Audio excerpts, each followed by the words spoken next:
अस्सलामुअलैकुम वरहमतुल्लाहि वबरकातुहू। Hello guys, आप हमारी वीडियो दूर तक देखना। अस्सलामुअलैकुम वरहमतुल्लाहि वबरकातुहू। आईफोन 16 लॉन्च हो चुका है और उसको ख़रीदने के लिए लोगों के अंदर दीवानगी जो है ना वो हद से ज़्यादा हर साल देखने को मिलती है। जो स्टोर होते हैं जहाँ पर आईफोन मिलने की उम्मीद होती है वहाँ पर पहले से ही भीड़ लग जाती है और 10-10 घंटे 20-20 घंटे लोग इंतज़ार करते हैं। इस सिलसिले में कुछ ज़रूरी बातें हैं जो मैं अपने तमाम मुसलमान भाइयों से बहनों से करना चाहता हूँ। गैरों से मुझे कुछ नहीं कहना भाई, उनके लिए तो उनके पास कोई है ही नहीं ना, ज़िंदगी गुजारने के उसूल, ज़िंदगी गुजारने के तरीक़े उनके पास नहीं है। मुसलमानों को अल्लाह ताला ने कुरान की शक्ल में ज़िंदगी गुजारने के लिए हिदायत की एक किताब दे रखी है ना। पैगंबर, आखिरी पैगंबर हज़रत मोहम्मद सल्लल्लाहु अलैहि वसल्लम, जिन्होंने एक एक चीज़ हमें बता दी कि देखो ज़िंदगी का मकसद क्या होना चाहिए, ज़िंदगी कैसे गुजारना चाहिए। तो इसीलिए शिकवा और शिकायतें मेरी मुसलमान भाइयों से है, नौजवानों से है। मेरे अज़ीज़ नौजवानों, ये ज़िंदगी हमें किस लिए मिली है? क्या हम अपनी ज़िंदगी का मकसद भूल गए?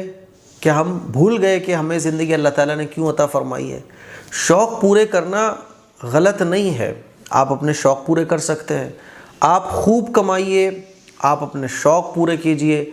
इस्लाम शौक़ पूरे करने से मना नहीं करता, लेकिन अपने शौक़ के लिए आपके अंदर इतनी दीवानगी हो, इतना जोश हो कि वो जोश आपका दीन के लिए नहीं है लेकिन दुनिया के लिए है।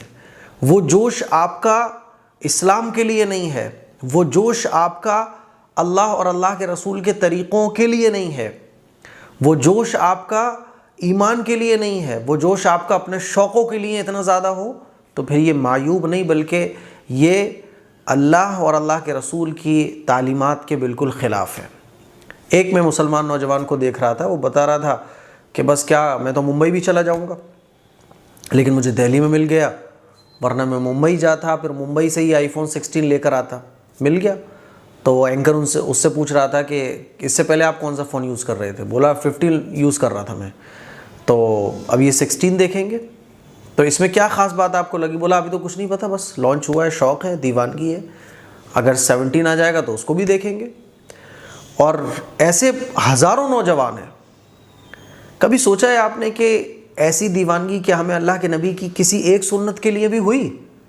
क्या ऐसी दीवानगी हमें तहज्जुद के लिए हुई? क्या ऐसी दीवानगी हमें नमाज़ों के लिए है? क्या ऐसी दीवानगी हमारे अंदर इस्लाम के लिए है कि नहीं? इस्लामी तालीमात हम आम करेंगे, इस्लामी माहौल कायम करेंगे, इस्लामी मिजाज, इस्लामी तबीयत अपनी बनाएंगे। क्या ऐसी दीवानगी आपके अंदर है? तो पता चलेगा नहीं। दीन पर अमल तो मजबूरी में होता है, चूँकि हम मुसलमान घर में पैदा हो गए, बस इसलिए। ये बहुत ख़राब चीज़ है।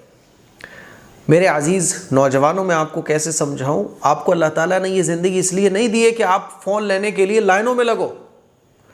आप तो किताब ख़रीदने के लिए लाइन में लगे होते, आप तहज्जुद में उठने की फ़िक्र के साथ सोए होते, आप दुनिया के अंदर इनक़िलाब लाने के लिए जाग रहे होते, फ़िक्रें कर रहे होते, आपके हाथ में साइंस होती, आपके हाथ में कुरान होता, आप कंप्यूटर में माहिर होते, आपके अंदर क्वालिटीज़ होना चाहिए थी, आपके अंदर टैलेंट होना चाहिए था, आपके अंदर इल्म होना चाहिए था। आप इसलिए इस दुनिया के अंदर आए हैं। आप पूरी दुनिया को बताने आए हैं कि देखो सही क्या है, गलत क्या है।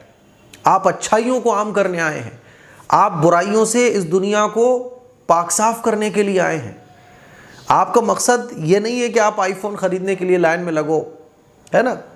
तरह तरह के शौक़, मैंने शुरू में कह दिया, शौक़ पूरा करना गलत नहीं है, लेकिन उस शौक़ के लिए इतनी दीवानगी हो, जैसे कि शादी में ख़र्च करना कोई बुरी बात नहीं है, लेकिन शादी में ख़र्च करने का इतनी हमारे अंदर फ़िक्र हो कि मेरी शादी ऐसी हो वैसी हो, जिसके लिए हम कर्ज़े भी ले रहे हैं, लोन भी ले रहे हैं, पैसे भी जोड़ रहे हैं, हद से ज़्यादा टेंशन ले रहे हैं और अपनी शादी को खुशगवार बनाने के लिए सारी हदों को क्रॉस कर रहे हैं। तो ये शादी में ख़र्च करना ये फ़िजूल ख़र्ची है। कुरान मजीद में अल्लाह ताला ने इरशाद फरमाया, इन्नल मुबद्दिरीन कानू इख्वान शयातीन, कि फ़िजूल ख़र्ची करने वाले शैतान के भाई हैं। इसीलिए मैं अपने नौजवानों से गुजारिश करना चाहता हूँ कि भाई आप किन चक्करों में पड़ गए। अगर आपका अपनी अपनी नफसानी ख्वाहिशात पर कंट्रोल नहीं है फिर आप तो ज़िंदगी में शैतान आपको कहीं भी ले जाके पटक सकता है।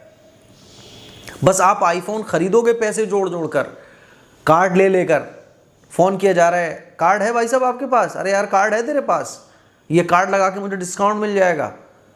सारा टाइम आपका आईफोन के लिए गुजर रहा है। एक एक महीने पहले से आप इसी टेंशन में लगे हुए हो। आप इसलिए नहीं आए इस दुनिया के अंदर, मैं आपको कैसे समझाऊं। आप अपने आप को काबिल बनाओ, अपने अंदर इल्म पैदा करो, इल्म सीखो, काबिलियत पैदा करो, टैलेंट पैदा करो। आईफोन आपके पड़े होंगे यार, आईफोन का कंपनी वाला खुद आपको बुला के आईफोन देगा। ज़िंदगी के शौक़ों में आप इतने मगन हो गए कि आप अपनी ज़िंदगी का मकसद भूल गए। आज मुसलमानों के स्कूल नहीं, आपको तो फ़िक्र होना चाहिए थी कि मेरे अपने स्कूल्स हों, आपको फ़िक्र होना चाहिए थी मेरे अपने हॉस्पिटल हों, आपको फ़िक्र होना चाहिए थी मेरी माएँ बहनें गैर मुस्लिम डॉक्टरों को दिखाने जाती हैं, मेरी बहन डॉक्टर बने, मेरे बच्चे डॉक्टर बने, मेरे मोहल्ले के अंदर क्लिनिक हो। सियासत में आज मुसलमान बहुत पीछे हैं, आपको फ़िक्र होना चाहिए थी कि मैं सियासत में आगे बढ़ूँ। लेकिन बहुत अफसोस होता है जब देखता हूँ मैं कि मस्जिदें खाली हैं, दीन पर अमल ना के बराबर है, हर फील्ड मुसलमानों की खैर के कामों वाली खाली है। आईफोन की फ़िक्र है, कारों की फ़िक्र है ना, सोने की अंगूठियाँ और चैनें पहनवा लो। ये बहुत गलत तरीक़े हैं, हमारी नस्लें बर्बाद होंगी इन कामों से।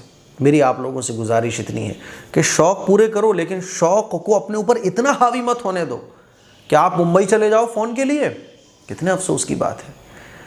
इसीलिए मेरी आप लोगों से गुजारिश है कि शौक़ों पर लगाम लगाना बहुत ज़रूरी है। एक ईमान वाला अगर अपनी ख्वाहिश को कंट्रोल नहीं कर सकता ना, तो फिर शैतान उसको कहीं भी ले जाकर पटक सकता है। आप तो अपनी नफसानी ख्वाहिश के ग़ुलाम बन गए। मेरी आप लोगों से गुजारिश इतनी है कि पढ़ो लिखो, आगे बढ़ो, खूब कमाओ। आपने कभी देखा है कि अंबानी जी जो है ना वो 16 प्रो लेके दिखा रहे हो? आपने कभी देखा है कोई बड़ा आदमी 16 प्रो लेके दिखा रहा हो?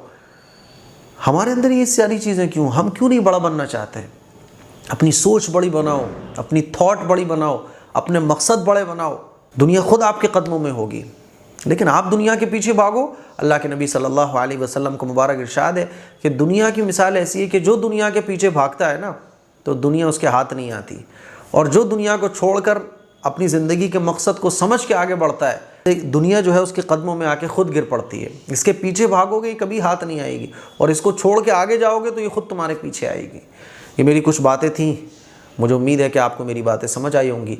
इस क्लिप को शेयर करें, दूसरों तक पहुंचाएं। बहुत अफसोस होता है जब देखता हूँ ना कि इंस्टाग्राम पे ना कोई आईफोन लेके डाल रहा है, आईफोन 16 प्रो मैंने ख़रीद लिया, लॉन्च होते ही पहले दिन मैंने ख़रीद लिया। अरे भैया क्या हो गया, ख़रीद लिया आपने? कंपनी आपको लूट रही हैं, कंपनी आपकी जेबों को खाली कर रही हैं, उधर से इधर उठा के वही सारी चीज़ें होती हैं, वही सब कुछ होता है, बस आपको उल्लू बनाया जा रहा है, आप उल्लू बनते चले जा रहे हो। आपको अकल कब आएगी? अल्लाह ताला हम सबको समझने की तौफीक दे। अस्सलामु अलैकुम वरहमतुल्लाहि व बरकातुहू।